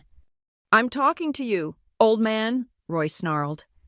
"Mr. Peterson," Marisol said, her voice bored, "you are in violation of a restraining order just by addressing anyone at this table. I would advise you to remain silent." Roy's mouth snapped shut. The board returned. It had been 7 minutes. Arthur stood. He looked at Darla, his expression not of anger, but of deep, profound disappointment. "The terms of the trust are absolute," he said. "The evidence of the breach is, in our opinion, irrefutable. The act was not a mistake. It was deliberate, and it was malicious." He cleared his throat. "Effective immediately, the board of the Kingsley Living Trust is temporarily suspending the residency rights of Darla Kingsley and Roy Peterson for a period of 30 days, pending the results of the full financial audit of the family trust." Darla let out a small, strangled gasp. "You must vacate the property at 457 Juniper Lane by 5 p.m. tomorrow," Arthur continued. "You will be allowed to take personal items. The asset itself will be secured." "You can't do that," Roy exploded, slamming his hand on the table. "That's our home." "It is not." Jonathan, the other board member, spoke for the first time. "It is the trust's home, and you have violated the terms of your lease." Marisol slid a final item across the table. It was a small, velvet bag. "Your copy of the keys to the property," she said to Darla. "The board requires them." Darla stared at the bag as if it were a snake. "Darla," Arthur said gently, "give her the keys." Sobbing, Darla fumbled in her purse. She pulled out her keychain. She took off the brass house key, the key I had tried to use on Christmas Eve, and dropped it on the table. Marisol picked it up and dropped it into the velvet bag. She pulled the drawstring tight. "A locksmith will be at the property at 5:01 p.m. tomorrow to change the locks. A spare key," she looked at me, "will be held by Ms. Ramirez, the non-resident beneficiary. The master set will be sealed by my office and held in escrow." It was done. We stood. Walter remained completely silent. We walked out of the conference room, leaving Darla weeping at the table and Roy staring at his hands, a man who had just lost his line of credit and his home in the span of 1 week. In the elevator, Walter finally spoke, looking at the numbers as they descended. "The file remains open," he said. "This was only the first chapter." The 30-day suspension was not an end. It was the beginning of their uncontrolled detonation. They had been beaten in a clean, quiet, legal proceeding. Now, they would fight back in the only way they knew how: loud, messy, and public. Darla, having been evicted from the house at precisely 5 p.m. on January 8th, did not waste time. By 9 p.m., the GoFundMe was live. The title was "Homeless Mother Betrayed by Ungrateful Daughter." The photo was a masterwork of manipulation. It was a low-angle selfie of her face blotchy and stained with tears, standing in the dark on a snowy sidewalk. A single suitcase sat at her feet. She had clearly taken it in the 2 minutes between leaving the house and getting into Roy's truck, which was parked just out of frame. "My own child," she wrote. The text was long and rambling. a perfect performance of the wounded matriarch. A daughter I gave my entire life to. She has conspired with the rich, cruel man who abandoned us 22 years ago to steal my home. Roy and I, my loving husband, who has been a father to her, were thrown out into the snow with nothing but the clothes on our backs. We are homeless, in the dead of winter, all because of greed. Please, help us. We need to find a lawyer to fight this injustice. We need a place to stay. God bless everyone who understands the pain of a mother's broken heart. It worked. At first, the comments were a torrent of sympathy from her social circle. Darla, this is horrific. I always knew that girl was cold. We are praying for you. Sending $50. The donations poured in. $50, $100, $20. By the next morning, she had raised nearly $4,000. I sat in the hotel suite, watching the total creep up. It felt like being poisoned, slowly. She is committing fraud, I said to Walter. This is based on material falsehoods. Yes, he said, not looking up from his own work. And she is creating a public, time-stamped record of her lies. Let her. Marisol's team is already archiving it. A formal complaint was filed with GoFundMe's legal department by noon. It did not come from me. It came from Vega Law, and it included the court order suspending her residency and the official notice of breach. The campaign was frozen by 3 p.m., pending a review. But the damage had spread. The GoFundMe page, with its juicy narrative, had attracted a local tabloid blogger who specialized in small-town scandals. The headline, posted on a site designed to look like legitimate news, was Snowvale Trust Fund Baby Kicks Mom Out in Blizzard. The article was vile. It called me a heartless compliance drone and repeated Darla's lies as fact. It insinuated that my relationship with Walter, a man old enough to be my grandfather, was deeply unsettling. My hands were shaking. My reputation was my entire career. This was not just an insult. It was a professional attack. I forwarded the link to Marisol, but also to my manager at Iron Peak. The response was not from Marisol. It was from Iron Peak's general counsel. A cease and desist letter was sent to the blogger within the hour. It cited defamation per se and libel based on factual inaccuracies.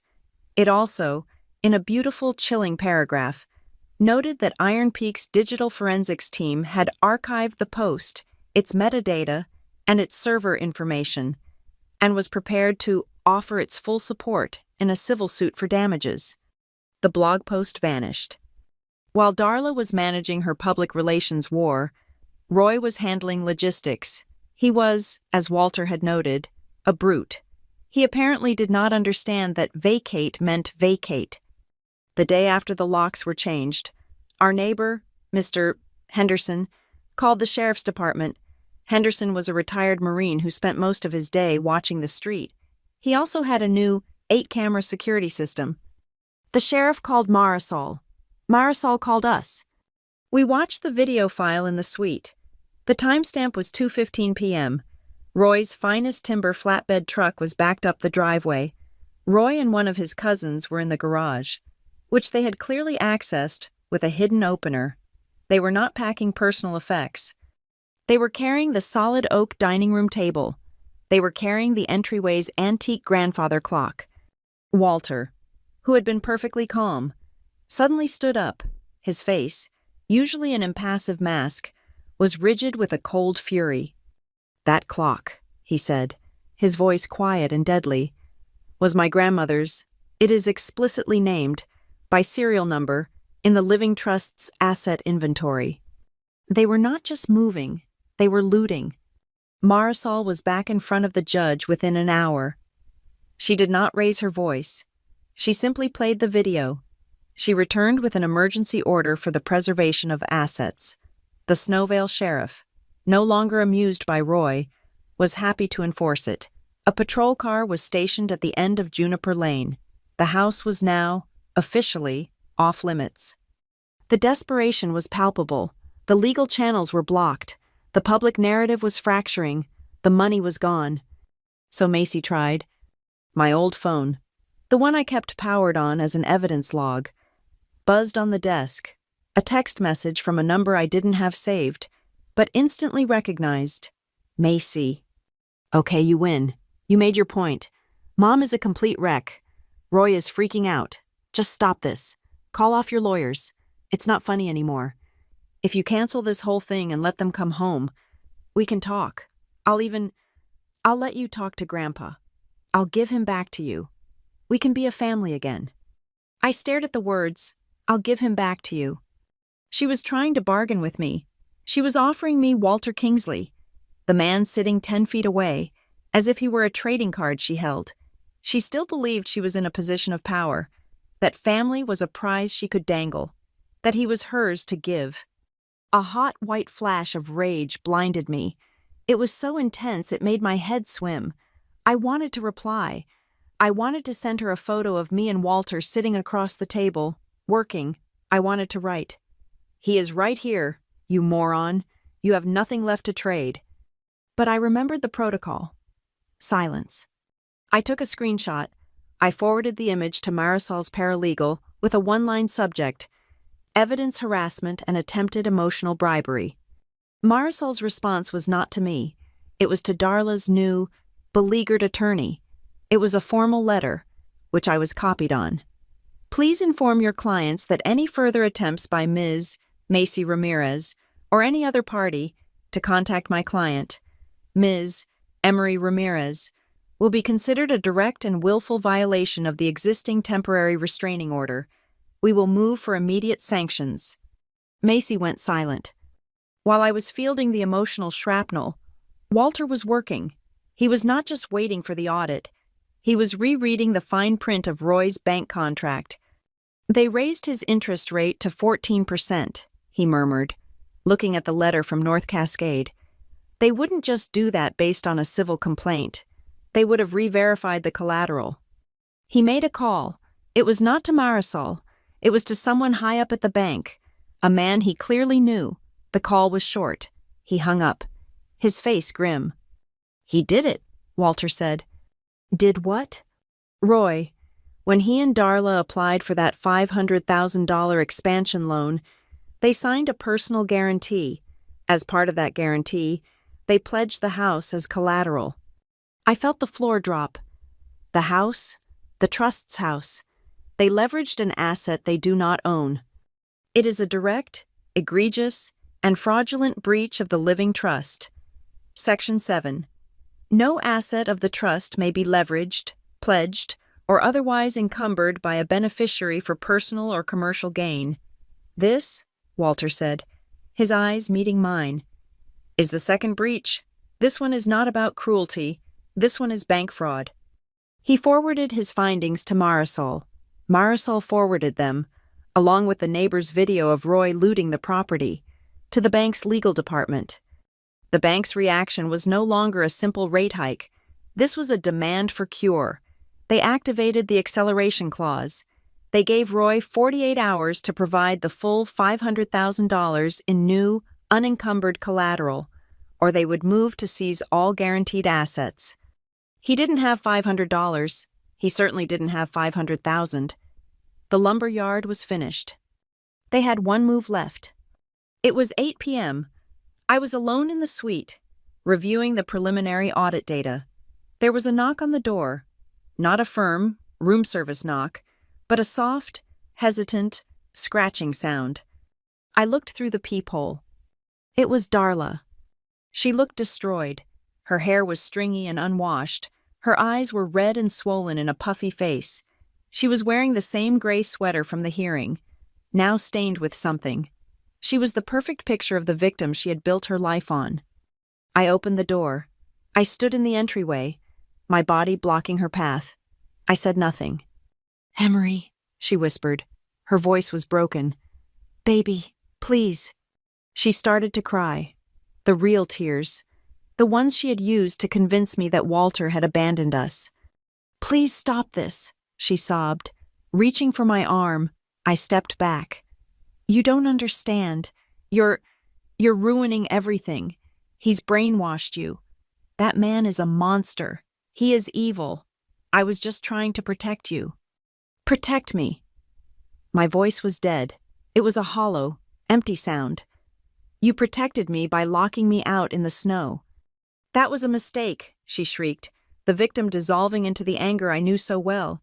I was stressed Roy's family was there. You know how you are? You push? I didn't know. You knew, I said. You replied to my text. Macy saw me. It doesn't matter, she cried, collapsing back into tears. I'm your mother. You're killing me. Roy is going to lose his business. We have nowhere to go. Please, baby. I'm sorry. I'm so sorry. I looked at her, this stranger who had raised me. The tears meant nothing.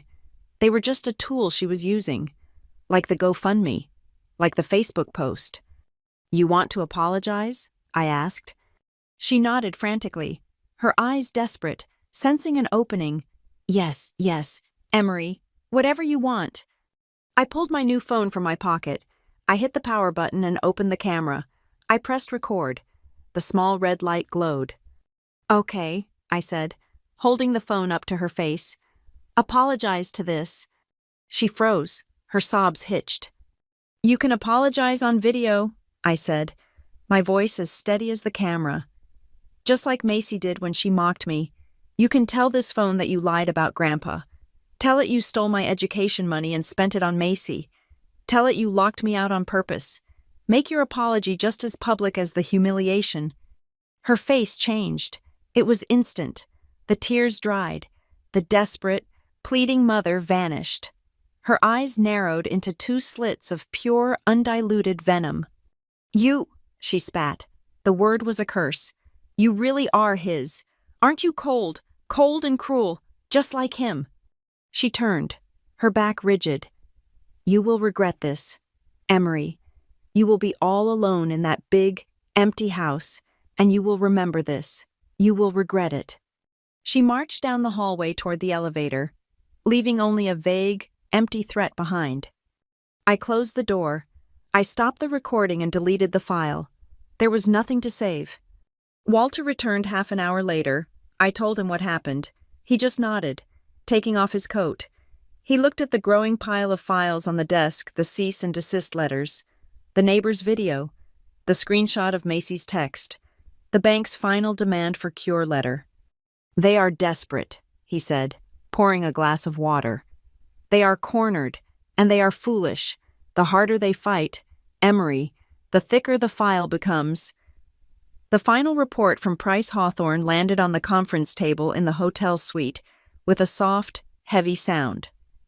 It was January 29th, 2 days before the 30-day suspension period was set to expire. The last 3 weeks had been a blur of meticulous preparation, a quiet, focused marshalling of forces, while Darla and Roy scrambled for money, staying at a cheap motel off the highway. We had been building the mechanism of their final accountability. Marisol tapped the cover of the audit. It is complete, she said. Her voice was flat, but her eyes were bright. And it is worse than we thought. She opened the report. I saw rows of numbers, charts mapping fund transfers, and scanned receipts. The 10-year audit, she said, shows a total of $312,000 in discretionary aid and educational stipends withdrawn from the Kingsley Family Trust by Darla, designated for your care, education, and well-being. She turned the page. Of that amount, our auditors have flagged $210,000 as grossly and demonstrably misappropriated. The fraud is not just casual, Emery, it is systematic. She read from the list, her voice a monotone. Item $10,000, designated E. Ramirez, tuition books, fees, withdrawn August 2017, cross-referenced with American Express payment. Sandals Resort, Aruba, same amount. 3 days later, item $5,000, designated E. Ramirez, dental / medical, withdrawn. March 2018, cross-referenced with Snowvale Mercedes-Benz, down payment, M. Ramirez, item $4,000, designated property maintenance, withdrawn July 2019. Cross-referenced with Azure Day Spa, couples package, and Louis Vuitton online. The list went on: my student loans, my graveyard shifts, my diet of instant noodles. All of it had paid for their vacations. It had paid for Macy's luxury cars and designer phones. The $210,000 was the exact calculated price of their lies. "This is no longer a civil dispute over a breach of contract," Walter said quietly. He had been staring out the window at the snow. "This is a criminal matter." "It is," Marisol agreed. "Which brings us to the terms of surrender." She produced a new document. It was bound in a simple, professional blue cover. It was not a court filing. It was an offer. "We have two options," Marisol explained. "We present them with this document. It is a choice. Option A, rectification and release.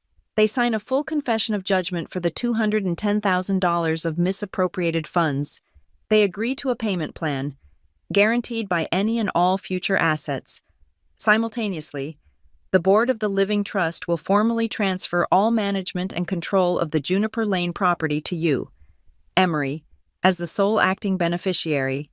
Darla and Roy will then be offered a 12-month lease to rent the house from the trust, which you now manage. This lease," she added, her gaze sharp, "will contain a strict behavioral conduct clause. Any harassment, public defamation, or violation of the terms results in immediate eviction." "They would be tenants," I clarified. "In my house?" "In the trust's house," Marisol corrected, "which you would control. It is a path to restitution. It is more than they deserve." "And option B?" I asked. "Option B. Refusal. If they refuse to sign, I am authorized by Walter, as the trust's grantor, to immediately file this audit and the accompanying criminal complaints for wire fraud and theft with the Snowvale District Attorney. Simultaneously, we will file a civil suit for the full $210,000, plus damages and legal fees, and we will petition the board for the immediate and permanent termination of all their beneficiary rights. No house, no money, nothing. They will be left with nothing but Roy's lawsuits from the bank." It was a perfect trap. Option A was a complete and total surrender, a public admission of guilt in exchange for a roof over their heads. Option B was annihilation. "Where do we present this?" I asked. Walter turned from the window. "Not in an office," he said. "Not in a court. We will present it on their chosen stage. We will present it at the Snowvale Community Gala." I stared at him. The gala. It was the centerpiece of Darla's social life. The one night a year she got to dress up and play the Queen of Snowvale, the generous philanthropist. It was the event she had been planning, and likely bragging about, for months. "This year," Walter said, a cold smile touching his lips, "the gala has a new corporate sponsor, the Kingsley Foundation. We have bought the main speaking slot." He continued, "We are using the platform to announce the establishment of a new scholarship, the Kingsley Winter Grant, named in your honor, Emery. It is a $100,000 fund to provide housing vouchers and job placement services for homeless individuals in the county who have secured temporary employment." It was brilliant. It was a surgical strike. It was the final public countermove to her gold digger narrative.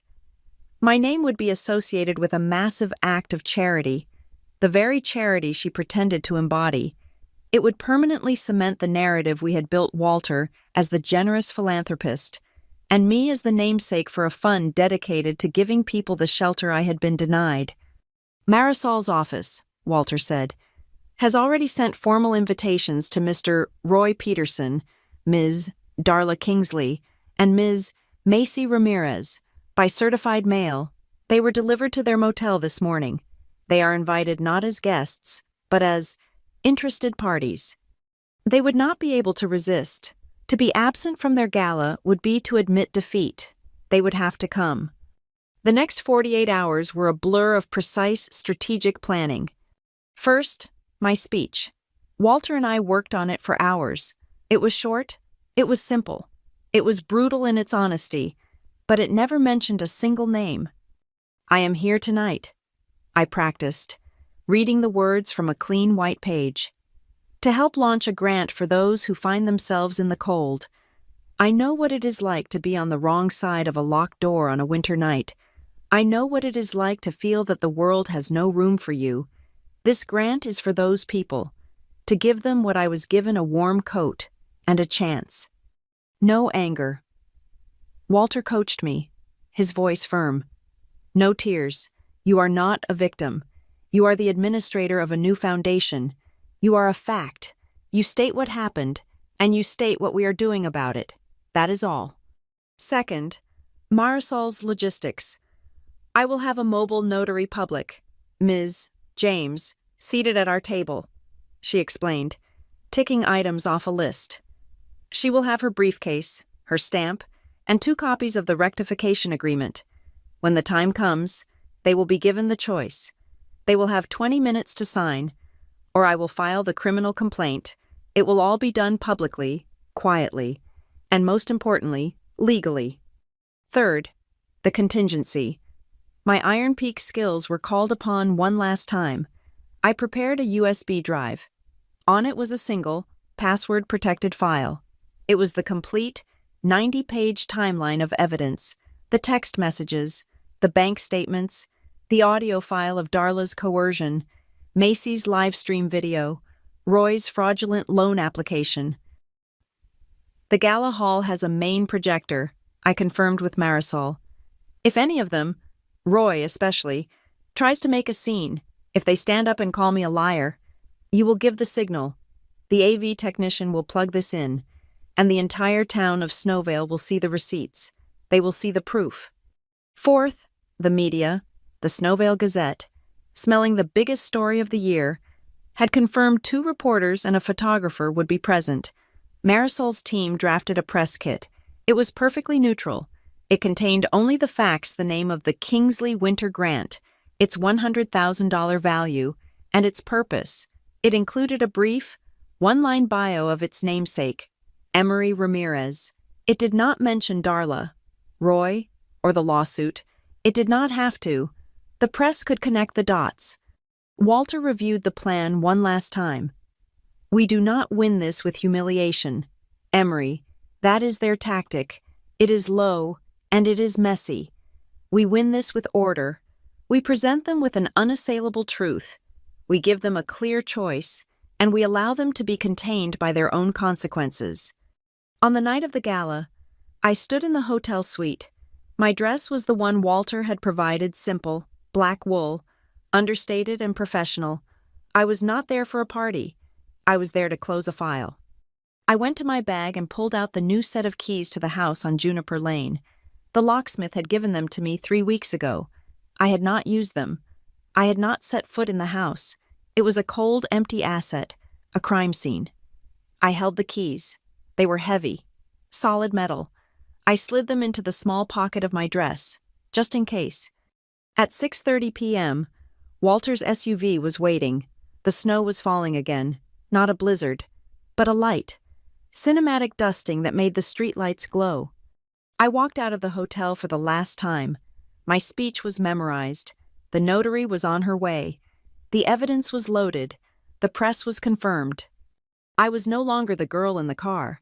I was the collection agency. We drove to the gala. The clock was ticking. 7 p.m.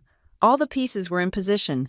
The Snowvale Grand Hotel's ballroom was a sea of forced smiles and borrowed glamour.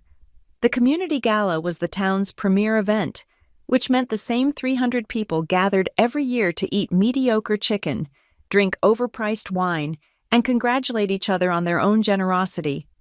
We entered not through the main doors, but from a side entrance leading to our reserved table at the front, Table 1. It was a clear power move, orchestrated by Walter. Heads turned as we walked in. I saw the whispers start. I saw the pointing. I was the gold digger, the ungrateful daughter from the Facebook posts. Walter was the mysterious old man who had brainwashed me. Marisol Vega, walking beside me, was the city lawyer who had come to ruin their town. Darla, Roy, and Macy were already there, seated at a table as far from the stage as possible, near the kitchens. It was a deliberate snub by the gala's new organizers. Darla, however, was in full costume. She wore a glittering, floor-length red gown, her hair professionally styled. She was a woman determined to perform her role as the town's queen, even as her kingdom was being repossessed. Roy looked like he had been poured into his tuxedo, his face a blotchy, angry red. Macy was filming everything on her phone, her eyes darting nervously. The event began. The local mayor gave a plodding speech. Then, the MC, a local radio host, took the stage. "And now," he boomed, "a few words from the woman who makes this all possible. The heart and soul of Snowvale's charitable efforts. Please welcome Darla Kingsley." The applause was scattered, uncertain. The town had read the Gazette. They had heard the rumors. Darla glided to the stage. She took the microphone, her hand trembling just enough to be seen. She was playing the part of the brave, wounded victim. "Thank you. Thank you all," she said, her voice catching.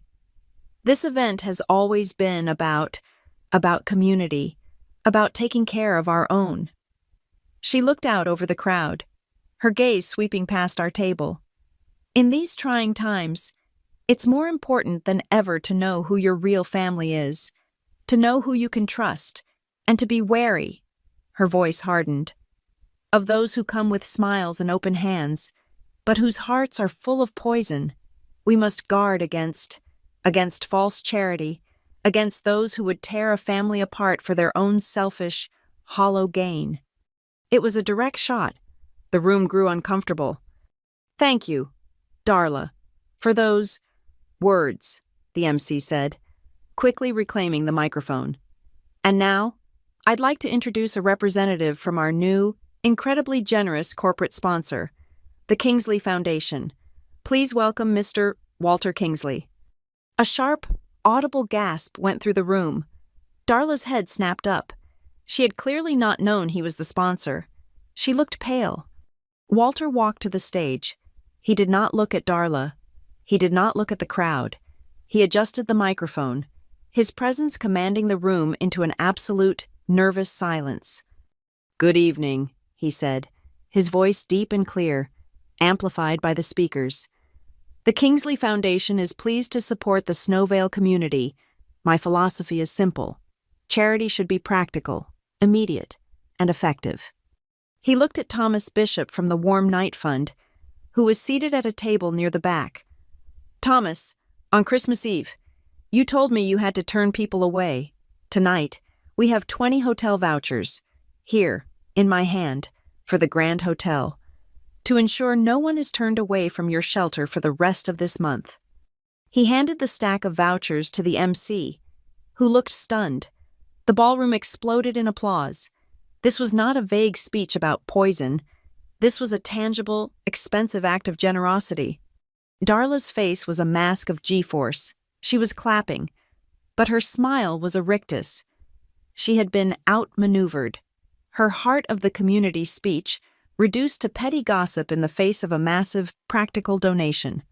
"The foundation," Walter continued, "is also launching a new, permanent fund, a $100,000 grant." The applause swelled again. "This grant will provide housing and job placement for those in need, and it is my honor to name it after a woman whose resilience and integrity inspired it. Please welcome the grant's new administrator, Emery Ramirez." He looked directly at me. He had not told me he was going to say that. Administrator. I stood. My legs felt like they were moving through wet cement. I walked to the stage, the eyes of 300 people on my back. I felt their judgment, their confusion. I took the microphone from Walter.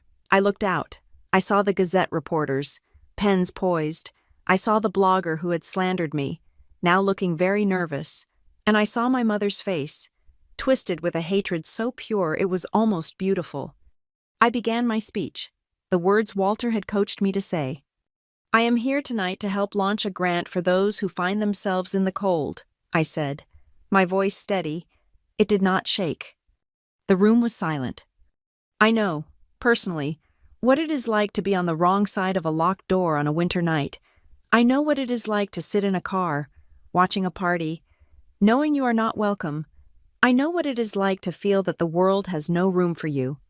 A low murmur rippled through the audience. This was not the story they had heard. This grant is for those people. To give them what I was given that night by a stranger, a warm coat, and a chance. Thank you. I turned to leave the stage. She's lying. The voice was a roar. Roy. He had stood up, knocking his chair over. He was drunk, his face purple. She's a goddamn liar. She's lying to all of you. The room froze. This was not part of the gala. She wasn't locked out, Roy bellowed, pointing at me. She's a spoiled brat who threw a tantrum because her mother told her no. She sat in that car herself. We begged her to come inside. She's lying to steal her mother's house. Darla was pulling on his jacket, mortified. But he was too big, too drunk. Macy was hiding her face, her phone down. A cold, calm voice cut through the ballroom. Marisol Vega. She was on her feet at our table, a microphone in her hand, which an AV technician had just given her. Mr. Peterson is mistaken, Marisol said. Her voice amplified, cutting through his drunken shouts. He seems to have forgotten the evidence. Roy stopped, blinking in the stage lights. Mr. Technician, Marisol said, I believe you have the file I provided. Exhibit C.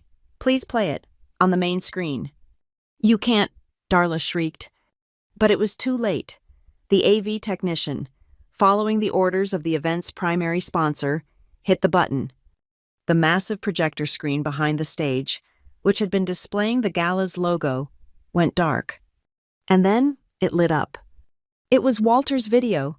It was 20 feet high. It was undeniable. The entire ballroom watched in stunned silence. They saw the house. They saw my car. They saw the date and timestamp, December 24th, 7:51 p.m. And then they saw Macy. She was huge on the screen. Her face twisted in a sneer. They heard her voice, echoing through the ballroom's speaker system. Oh my God.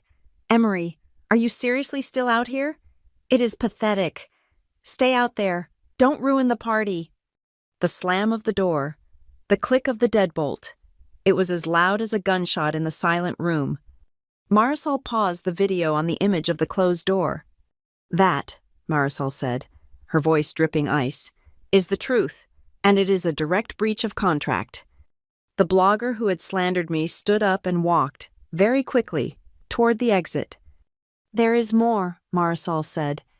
A man in a sharp suit, who I did not recognize, walked onto the stage and took the microphone. Good evening. I am David Chen, clerk for the Snowvale County Court. Roy's face went white.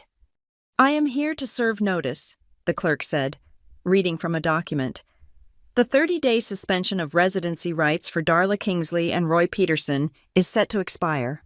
However, in light of new evidence, presented by North Cascade Merchant Bank, Roy looked like he was going to be sick. Evidence that Mr. Peterson and Miss Kingsley did knowingly and fraudulently leverage the trust-held property at 457 Juniper Lane as collateral for a commercial loan, which constitutes a second, and more severe, breach of trust. A hearing for permanent termination of all beneficiary rights is scheduled. Darla let out a low, strangled sound.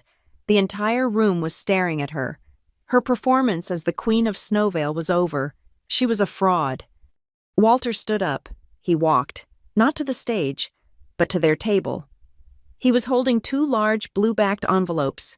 Marisol, and a woman with a briefcase, followed him. I stepped off the stage and joined them.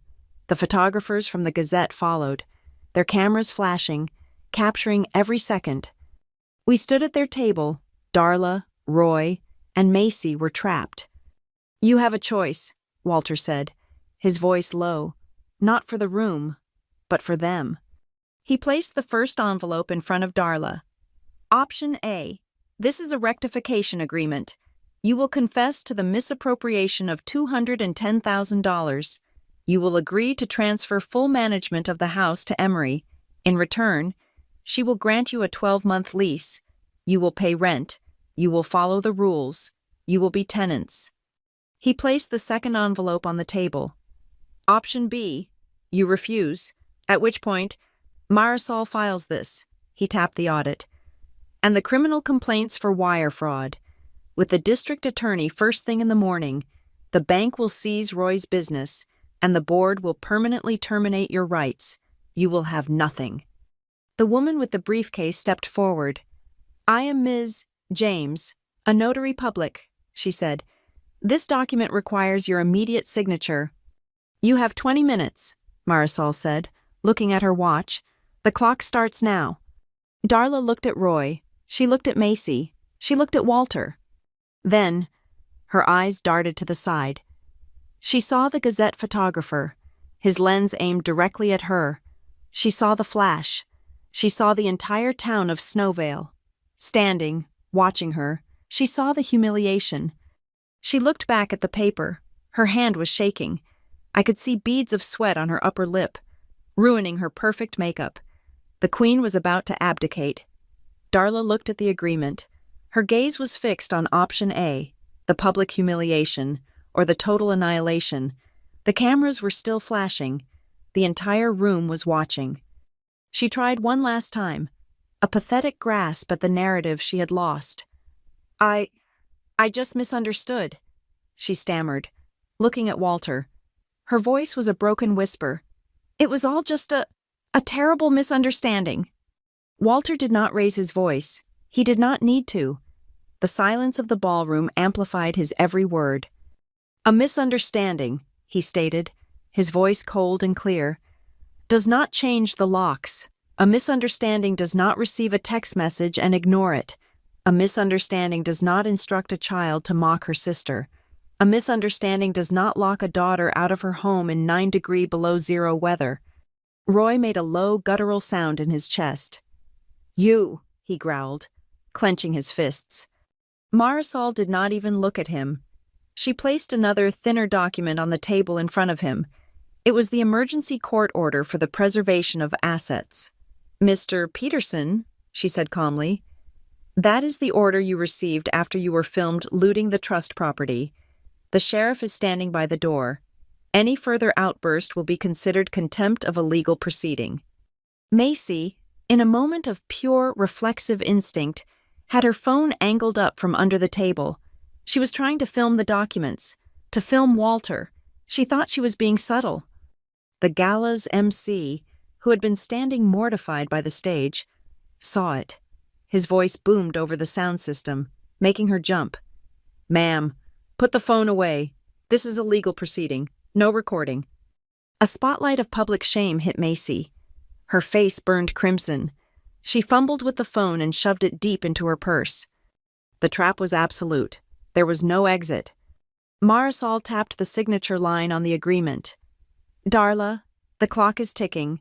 The public apology, she added, her voice quiet but firm, is a non-negotiable condition of the lease. You will sign this, and tomorrow, you will issue a full public retraction of your statements on social media, or the deal is void. Darla looked at the cameras. She looked at the faces of the townspeople, their expressions ranging from pity to disgust. She looked at Roy, who was defeated, staring at his own useless, empty hands. Her shoulders, held so high in that glittering red gown, finally slumped. The Queen had abdicated. Her hand was shaking so badly she could barely hold the pen. She grabbed it, with a scratched, angry, and broken signature. She signed the agreement. She signed the confession. Ms. James, the notary, stepped forward. She was all business. She reviewed the signature. She pulled out her embosser. She pressed down. The click was sharp and final in the silent room. It was the sound of a lock engaging. She stamped the document. Notarized, she said. The court clerk, Mr. Chen, took the court's copy of the agreement. He walked it over to the sheriff, who had been standing patiently by the main entrance. The sheriff read it, nodded, and then looked at me. Walter reached into his jacket pocket. He pulled out a small, simple keychain. On it were 2 new, shining brass keys, the keys to the Juniper Lane house. He did not hand them to me. He held them out. I reached forward. The cameras, which had been quiet, erupted. The flashbulbs were blinding, a dozen starbursts reflecting in Walter's eyes. They captured the moment, the transfer of power, the keys, moving from his hand to mine. The metal was cold. I closed my fist around them. I turned. I walked past the table, past my mother's empty, staring face. I walked back to the stage and stood at the microphone one last time. The room was breathless, waiting. I looked at Thomas Bishop, from the Warm Night Fund. I looked at the shocked faces of the town. "I will not," I said, my voice clear and strong, "let anyone sleep outside my door in the winter ever again." I stepped down. The sheriff, standing by the door, gave me a short, respectful nod. The handover of management was confirmed. I walked toward the exit. Walter and Marisol fell in step beside me. I did not look back. I did not need to. I knew what was there. Darla, a hollowed-out woman in a bright red dress, her reign over Snowvale reduced to a notarized confession of fraud. Roy, his tie undone, a man who had lost his business, his line of credit, and his home in a single evening. Macy, cowering, her phone finally dark, her lips bitten raw. There were no more sarcastic words. We walked out of the ballroom, leaving the shocked whispers and the scent of mediocre chicken behind us. Outside, the snow was falling more heavily. It was clean and quiet, blanketing the town. I stopped on the sidewalk under a streetlight. I opened my hand. I looked at the 2 keys gleaming in my palm. They were solid. They were real. I thought of the thin wool coat I had shivered in, and then I thought of the heavy, warm, wool overcoat Walter had wrapped around me, the one that had felt like a shield. I closed my fist around the keys. I no longer needed the coat. Thank you for listening to my story. Comment below where you are listening from. I would love to connect and hear your thoughts. Please subscribe to Maya Revenge Stories, like this video, and give it an extra boost by hitting that hype button so this story can be heard by more people.